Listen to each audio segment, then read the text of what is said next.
Welcome to Riding Blind. My name is Dan Bracken. I'm your host. We're trekking with my brother Jeff as he rides his bike all the way across the country to raise awareness for Usher syndrome, which is the leading cause of combined deafness and blindness, which of course Jeff has. But most importantly, tips on how to live a full life, regardless of your limitation or circumstance. Last week, Jeff got a dose of reality as he met with those older than him who also have ushers, only to realize that they're almost completely blind. This week, we dive into the word contentment a little bit more. Hey, what's up, man? Hey. Can you hear me okay? I can. So you just traveled, 529 miles this week? That's what the website says. That's what the website says, yep. I don't know. All my rides are starting to kind of blend together. It's like I can remember rides that happened, but I can't really remember when or where they were anymore. Go ahead and recap the week for us. Yeah, so I guess our new week started when we left Salt Lake. Yep. I guess. Is that where I last picked up with you last week? Was we were in Salt Lake, right? Man, the rides really are starting to blend together, aren't they? Yeah. So we finally made it to, we went to Roosevelt, Utah. That was a pretty crummy ride. It was cold and wet and construction on the highway. So they had those big giant orange barrels, in the shoulder. Mm-hmm. So it wasn't a very safe ride, and it was cold and rainy. So that ride kind of was a bummer. But then weather started getting a little better, but then I had a little mishap with my bike. We were riding to Dinosaur, Colorado, which was a cool little town. It's called Dinosaur, Colorado, and every street named after a different dinosaur. Mm-hmm. But on the way, and that was a great ride. I was having a great time. I talked about how there's no such thing as a perfect ride, and I kid you not, I was thinking, man, this is pretty much near a perfect ride. I mean, this has been great, and I felt my back wheel really wobbling. Uh-oh. And so I thought, oh man, the spokes have gotten out of alignment. It's out of true. But then it was wobbling real bad. I was like, this doesn't seem right. And so I got off my bike, and sure enough, the cracks that were on my rim, one finally cracked wide open, and the spoke came out. And so, dang. Yeah, and I was 10 miles from the Colorado state line, and Dinosaur, Colorado was just 2 miles inside the state. Mm. Basically, I knew I had to get a new wheel anyway, so I figured, what's it hurt? If I make it work, it doesn't matter. I have to get new wheels. So I just went ahead and rode the rest of the way. I just had to go really, really, really slow. Wow. So it was kind of unbearable because I was the finish line's right there, 10 miles left. And so I just went really slow, made it to the state line, and then I had to I called my bike shop back home. It was covered under warranty, so I got it for free. But to ship it to the next city we were going to be in, Craig, Colorado, to ship it overnight so I didn't miss any more rides, it was going to cost me $300. Oh, no. So I had a choice to make. Do I miss, over a week's worth of riding, or do I just pay the $300 so I can ride? So what'd you do? The $300. Yeah, it really stunk. So I only missed one day of riding. So the ride from Dinosaur to Craig, you had to sag the whole way? The whole way, yep. So it is what it is. But I was able to get back on the bike, and and then we had my next Century ride. It was 102 miles, and that was one of the first time I did 100 miles. It was into the 18-mile-an-hour headwind the whole way, and that was hard. Well, what made this one hard was we had a Rabbit Ears Pass, which is a 9-mile climb with an average of a 6.7% grade for 9 miles, and it just went on and on and on. It's cruel, man. Turns are deceiving. You're going up the hill or the mountain, and it turns, and it looks like it's going to level off, and you finally get to the curve, and then it just goes up more. Oh, man. And it just keeps going and going and going. And so that was in the middle of our 100-mile day, and that was tough. But after that, the rest of it was smooth sailing. Things are starting to warm up. It's good. We rode from Laramie to Cheyenne yesterday. Then when we went from Kellogg, Idaho, all the way south down to Salt Lake, every day the wind was coming from the southwest, so we were hitting headwind the whole way. Well, now we're going east, and yesterday the headwind was coming from the southeast, and so it's like, what the crap?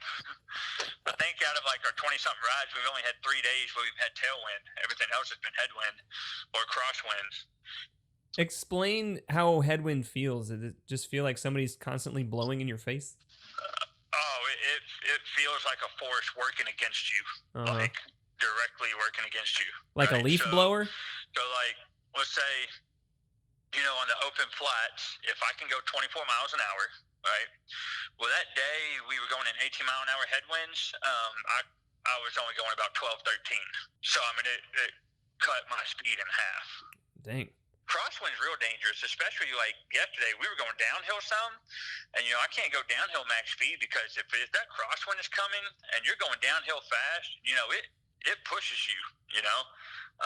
So you can get real unbalanced and real unsteady. So it's actually crosswind is scary. Headwind's hard. Crosswind is scary. What comes to mind for me is watching like giant jumbo jets trying to land their plane in crosswinds, so I can kind of get the force that comes at you that can throw you off balance. Yeah, and if you have like semi or dump trucks are the worst. When a dump truck comes by, the way it pushes the wind out, it can rock you. So we had a big climb yesterday. I think yesterday was our last climb for the next 3 weeks. Like I think the next 3 weeks is basically flat. But yesterday, you're going through a canyon, and instead of the mountains or the canyons acting as a wind barrier, it's more like a wind tunnel. So it's like all the wind just gets like rushed through the canyon. And so we were going up this climb just into head-on wind, and it's just, gosh, it just sucks. It's hard. Yeah. But I did have one kind of scary moment. I wouldn't say it was a close call, but we were going down and came over a pass. This was a few days ago, and it was anytime there's fresh paved road, it's like heaven, right? Like fresh paved roads are like a cyclist's dream. It's awesome. And they had these fresh paved roads going downhill at a 7% grade for about like 5 miles, right? Wow. Which means, you can go fast, but it curves and it winds. And so the speed limit was posted at 40 miles an hour. I'm going down, and there's no shoulder, so I'm kind of taking the lane, right? I'm taking the lane. That's what you're supposed to do. I'm taking the road. But I'm basically going the speed limit, right? Yeah. So is there any reason for a car to try to pass me? I would say no. No, because I'm going about 40 miles an hour.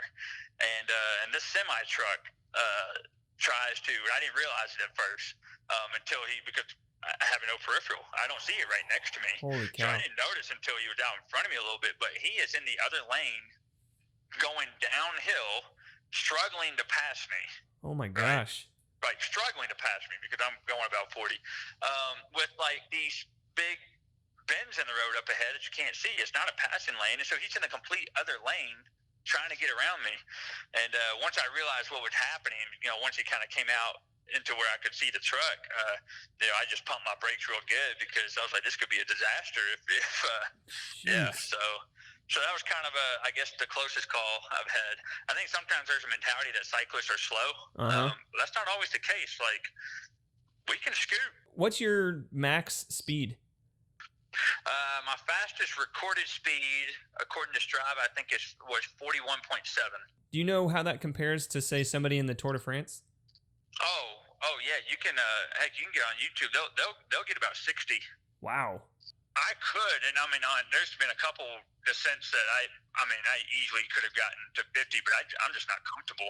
Like, so I feather my brakes like the whole way. And I've mentioned last week the straight downhills. I love those. I'll book it on those, but the ones that curve and that are steeper, I don't like going that fast. But did you have any Usher moments this week? It was a pretty good week. Hey, all right. I mean, I guess you could consider that semi passed me an Usher moment because I think anybody with normal sight would have picked up on that right away, But I did. So last night, I guess, was my usher moment. The church we're standing right now is huge. It's a huge building. And so there's downstairs where people are sleeping in the bikes. There's upstairs, people are hanging out. Well, last night the upstairs was dark. None of the lights were on. So I actually got my cane, right? So Yeah. I got my cane. And, but I didn't, like, use it. I carried it. Right. So I got my cane. I was like, man, it's really dark up there. So I want to navigate to the room where some people are hanging out. So I got it, and I was going up the stairs. And as I came up to the top of the stairs, someone was coming down. And of course, he thought I saw him, because even though they know, it's just, you forget, right? So he thought I saw him. I didn't. I barreled right into him. Like, came right up the top of the stairs and just didn't brush his shoulder, just walked right into him. Right. So then I used my cane to get to the room, but then when I was done, I was like, oh, I'll be fine. I didn't use it, and I walked into a table. So just silly things like that. But no, overall, I think it was a pretty good week. That's awesome. We're having a lot of fun on the Facebook page with the challenge to create your own usher goggles. Our uncle, did you happen to see Uncle Paul's usher goggles that he printed? He used a 3D printer, right? Yeah. Yeah, that was awesome. If you want daily updates, see where Jeff's whereabouts are throughout the week, and catch a few videos here and there, you can check out our Facebook group at facebook.com/groups/ridingblind. Also out on the Facebook page is Jeff's video testimony that we filmed maybe at this point 4 or 5 years ago, but it gives you a sense of Jeff's backstory and his testimony. Jeff, speaking of your testimony, there's a part of your story that I've always found to be really interesting. Back when we were in high school, do you remember those bracelets that said WWJD? I do. What would Jesus do? Exactly. It was a really popular phrase. I graduated in 2002. You graduated when? 2004? 2004, yeah. From high school. That acronym being really popular became an integral part of your testimony. That's right. Tell us about it. Yeah, well, so I was 15 years old, and I was doing, we were doing Bible study at Southern Hills, not a Methodist church, and Stu Johnson, my man Stu Johnson, who was leading our Bible study for a while at that point. Since WWJD was such a big thing, he made that the topic of Bible study, and like the different acronyms people come up with, like why would Jesus die, what would Jesus drive, and I'll never forget a kid named Boo Morrow. He blurted out, he said, why was Jeff deaf? And I remember everybody kind of laughing, like we were all laughing about it. But, what he didn't know, and what most people didn't know, is that I was actually like a question I was wrestling with, because I was, 15 years old. That's when you're really trying to discover who you are, your identity. And I didn't really know where I fit in the world. Like, I had my closest friends, but, outside of that, I was really struggling to fit in with social inclusion. I was struggling, like in a cafeteria at lunch, couldn't follow conversations. Like, I was just struggling. Socially, I was struggling. So I had actually been wrestling with that question and really, like, kind of angry about it. At the same time, Stu Johnson had also suggested to me that I read the book of John. And that night I went home, and I remember going up into the bedroom, and that night, I guess I've always been big on commitment anyways. I think that's kind of been a natural part of me. If I say I'm going to do it, I'll do it. Yeah. And so even though I was angry, even though I was irritated, frustrated, all that, I still read my chapter for that night. And it was John chapter 9, verses 1 through 3. And of course, I'll never forget it because that was the night I gave my life to Christ. But it says, Jesus and his disciples were walking down the road, and they saw a man born blind from birth.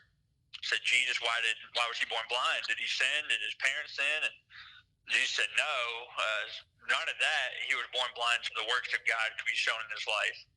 And in that moment, I suddenly felt like I had my identity. Like, okay, so God is real, and God, not only is he real, but he has a purpose for my life. He wants to use me. He wants to show off. He wants to show his works in my life. And so that was the night that I would say I became a Christian and decided that God was there for me.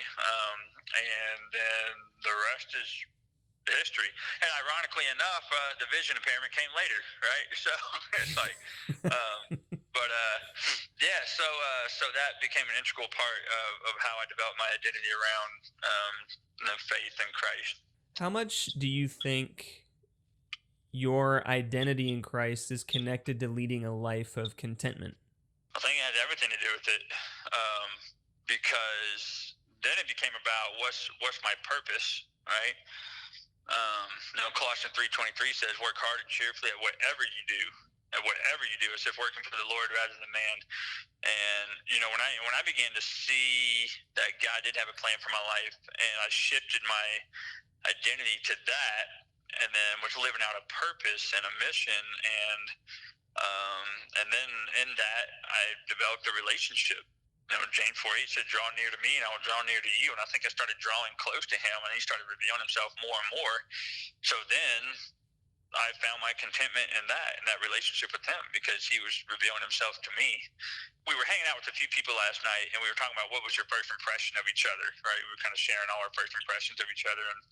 And one of them's an intern. Her name's Phoebe, and she said something that I really appreciated. She was just talking about how much she felt like I was just a genuine human being with a big heart and a compassionate heart. And she said it had nothing to do with my Usher syndrome.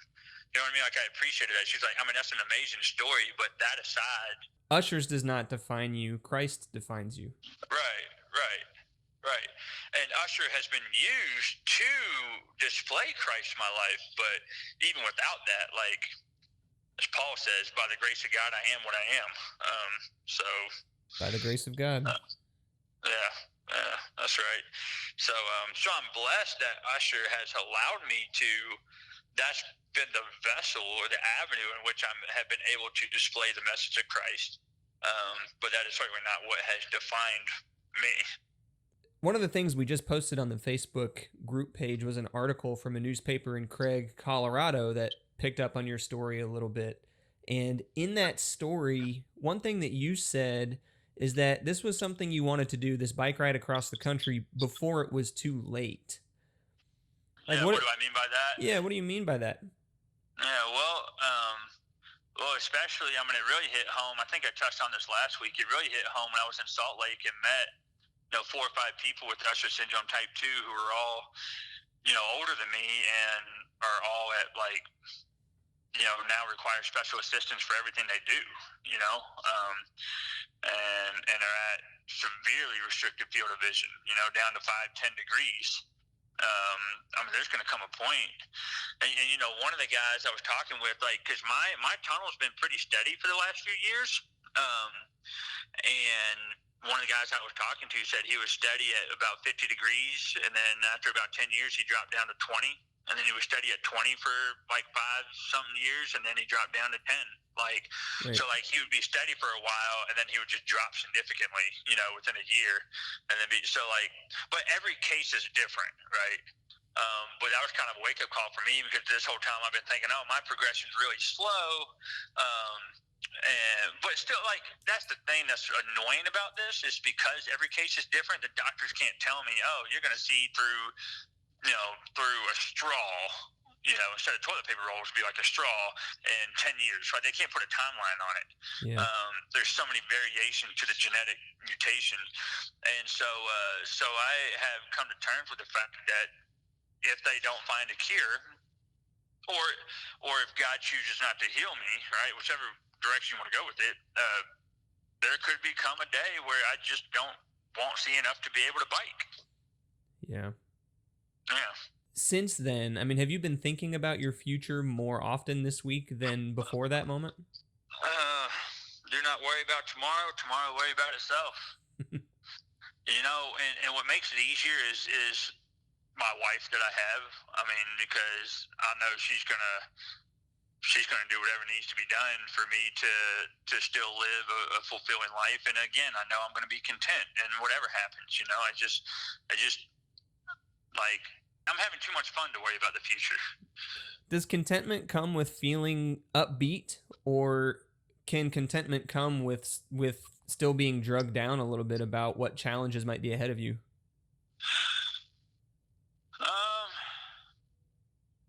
You always make me think a little deeper about myself than I do. That's what I'm here for. Yeah. You served that role in my life, which is good. Like I know I said it hit home when I was in Salt Lake, but really I just don't think about the future that much. Well, part of the stages of grief include denial, right? And Yeah. not that like being positive and upbeat about the future is a bad thing, but I'm curious how you actually feel right now. I mean, I feel great. I got great friends. I've got, great church, a great job. I've got a great family. I mean, That's all you need. like, it's just, I feel God offers life and life abundantly, and I feel pretty abundant. Once you accept that horrible is the new normal, then you can just roll with it, I guess. Yeah, I guess so, right? I guess so. And as we mentioned before, like there's no limitation you can't get through without a group of people, and when you just have people that love and support you, it certainly makes things easier. One thing I can say I've thought about is that biking has been my adaptation. Now, when that day comes where I have to give up biking, then how will I feel? Sure. And so there is a sense of like preparing for that. Then I think, well, maybe I'll just start doing tandem biking. I'll find somebody that, what tandem biking is? Yeah. Yeah, I mean, there are people who are completely blind that do that, So then it's like, oh, maybe I'll just do that. Or maybe I'll find a completely different hobby altogether, I mean, maybe I'll just take up baking more. I don't know. Like, I'll find something. Like, I guess I'll find something. Or maybe it'll just be... That's the thing. Like, you can come up with all these scenarios, which really don't know. But what I do know is I'll be content, whatever it is. Yeah. I think it'd be really interesting to talk to you about some of the stages of grief, because I'm sure there's going to be days of reckoning in your future. I can remember you describing your feelings when you learned that you were going blind, and your son Isaiah was still real young, and your sense of panic was, oh crap, I'm not going to be able to see my son like grow up. There's going to be moments like that throughout your life that you're going to have to overcome. You'll probably be in denial for a little bit, but like contentment probably comes through the stages of grief, ultimately ending in acceptance. Interesting. Yeah, I do remember being really shook by that, because I was diagnosed actually when Mary was pregnant with Zay is when I was diagnosed. That's right. And those were my first thoughts. Like, immediately I thought, man, am I going to be able to watch my son grow up? Like, when he's in high school, if he's playing basketball, baseball, or in the band or whatever he might be doing, will I be able, at that point, will I see enough to actually be able to watch him? But what I'm discovering is really important is that right now I'm able to have a catch with him, and right now I'm able to do these things with him, and I can build that relationship with him so that if and when that time comes, it won't matter. I'll have a relationship with him. And even if I couldn't see him or watch him grow up, I know that there would be a way I would adapt, right? There would be something I would do to build that relationship.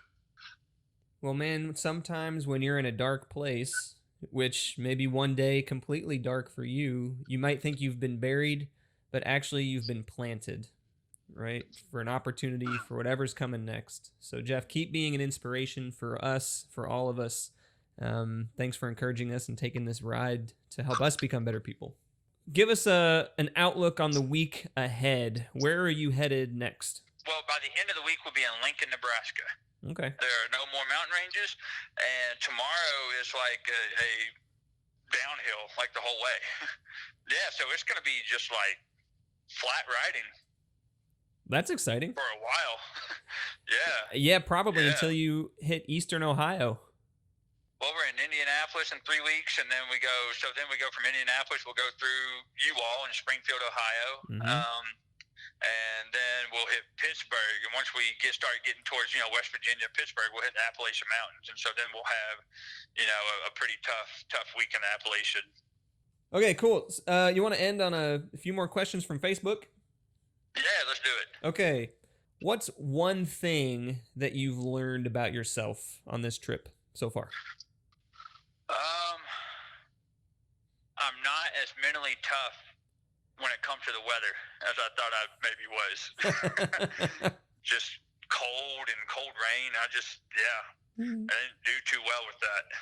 I don't think I would have either. Don't be too hard on Yeah. yourself. Yeah. So I guess there's some quote character building there. Yeah. Yeah. What do you eat on the road, and do you carry any food with you, or do you just depend on the rest stops? So I have 2 water bottles. I know it's not food, but I always keep one bottle with like electrolyte tabs that dissolve in the water, and the other bottle is just a plain water. And then I keep what's called goo. They're like these little Cliff Energy like gel packs. So I keep it in my back pocket, and I can take it out and tear it and suck it down, and then you just take some water after it. Now, I only use that if I really need to. So sometimes when I got that big climb, I'll suck one down before the climb, and that replenishes my legs. Yeah. So I ran 3 miles the other day, and waking up the next day, my legs, man, my thighs were so tight, so sore. How are your legs holding up, especially after a century ride? My legs are constantly tight. Like if I'm, when I'm sleeping, I'm in bed and I just kind of stretch out. Oh, I can feel it in my legs.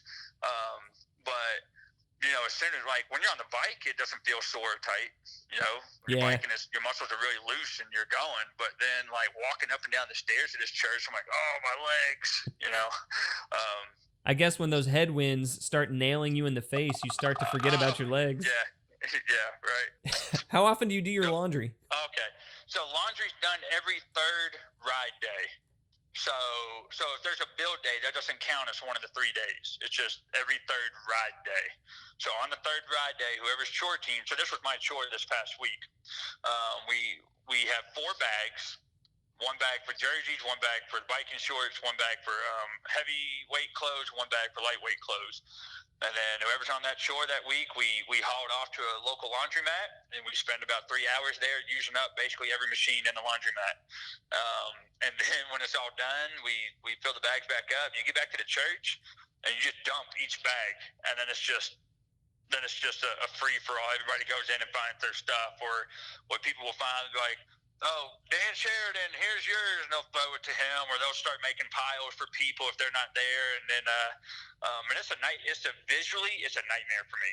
Mm-hmm. Being tunnel vision, there's clothes everywhere, so they end up I'll go in and I'll try and help, but it's useless. So people end up just hold your arms out, we'll bring you your stuff. So it's so they kind of do it for me. It's kind of nice. All right, last question, and this one's from Mom. So what else do you want to do before it's too late? Ooh, good one. I love traveling. I think that there are definitely some sights to see in the world that I would love to be able to see before it's too late. I couldn't tell you for sure what they are. Maybe the Mayan ruins, for example, would be something. Maybe Niagara Falls, or I don't know. I think there's just some things in the world that I would love to see before it's too late. That's what I would have to say. So just some traveling, but those things cost money. So if anybody wants to contribute to a Jeff traveling fund, no, money can definitely be better used elsewhere.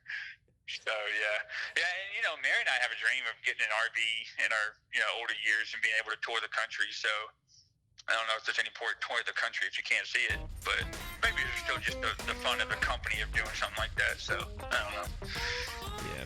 All right, cool, man. Hey, always a pleasure talking to you, Jeff. I miss you. Can't wait to see you when you come through Ohio. Yeah, can't wait to see you in a few weeks. All right, man. Cool. Have a safe week, and we'll catch up with you when you're in Lincoln, Nebraska.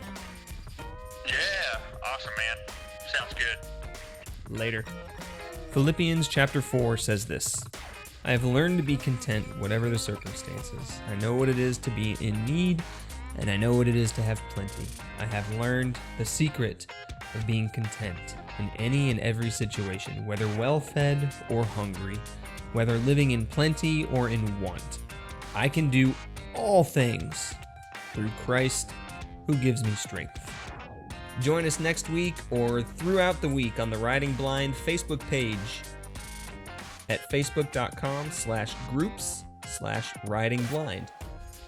And remember, you can be free to live the life you want, regardless of limitation.